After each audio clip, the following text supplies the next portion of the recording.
ଆଜିର ପ୍ରଥମ ପ୍ରଶ୍ନଟି ହେଉଛି ବିଶ୍ୱର କେଉଁ ଦେଶ ସର୍ବପ୍ରଥମେ 5G କୁ ଲଞ୍ଚ କରିଥିଲା? ଅପସନ୍ ଏ America, option B south Korea, option C Japan, option D Singapore.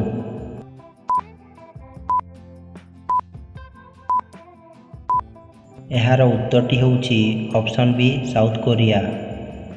ଆପଣଙ୍କର ଦ୍ୱିତୀୟ ପ୍ରଶ୍ନଟି ହେଉଛି ସବୁଦିନ ପିଆଜ ଖାଇଲେ କେଉଁ ମାରାତ୍ମକ ରୋଗ ଠିକ୍ ହୋଇଥାଏ?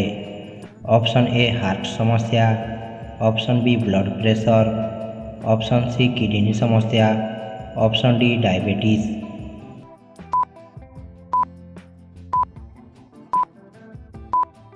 ଏହାର ଉତ୍ତରଟି ହେଉଛି ଅପସନ୍ ସି କିଡ଼ନୀ ସମସ୍ୟା।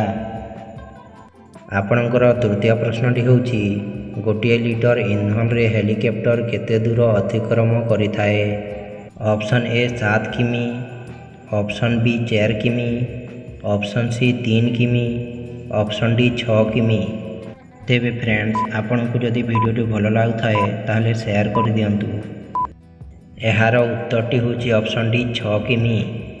ଆପଣଙ୍କର ଚତୁର୍ଥ ପ୍ରଶ୍ନଟି ହେଉଛି କେଉଁ ରାଜ୍ୟରେ ମହାତ୍ମା ଗାନ୍ଧୀଙ୍କର ଜନ୍ମ ହୋଇଥିଲା?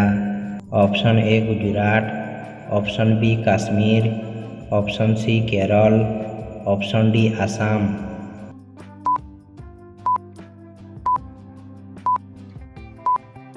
ଏହାର ଉତ୍ତରଟି ହେଉଛି ଅପସନ୍ ଏ ଗୁଜୁରାଟ।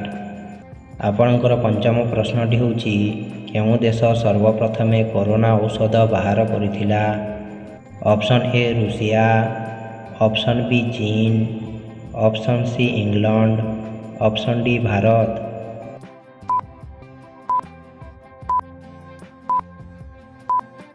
ଏହାର ଉତ୍ତରଟି ହେଉଛି ଅପସନ୍ ଏ ରୁଷିଆ। ଆପଣଙ୍କର ପରବର୍ତ୍ତୀ ପ୍ରଶ୍ନଟି ହେଉଛି କେଉଁ ରାଜ୍ୟରେ ସବୁଠାରୁ ଅଧିକ ଚା' ଚାଷ ହୁଏ? Option A Uttar Pradesh, option B Assam, option C Madhya Pradesh, option D Tamil Nadu.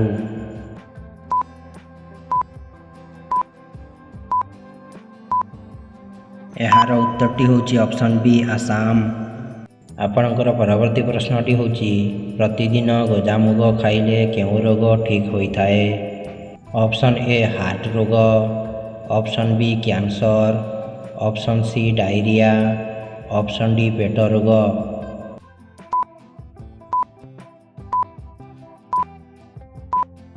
ଏହାର ଉତ୍ତରଟି ହେଉଛି ଅପସନ୍ ଡି ପେଟ ରୋଗ।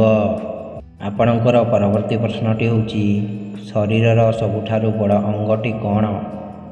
ଅପସନ୍ ଏ ଫୁସ୍ଫୁସ୍, ଅପସନ୍ ବି ତ୍ୱଚା, ଅପସନ୍ ସି ଯକୃତ, ଅପସନ୍ ଡି ଆଣ୍ଠୁ।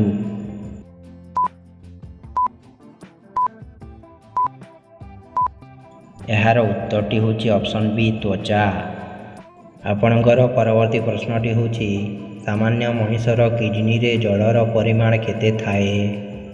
Option A 83%, option B 84%, option C 85%, option D 86%।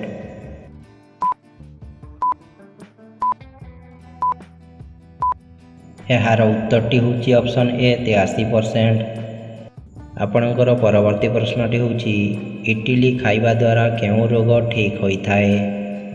Option A diabetes, option B ଯକ୍ଷ୍ମା, option C cancer, option D blood pressure.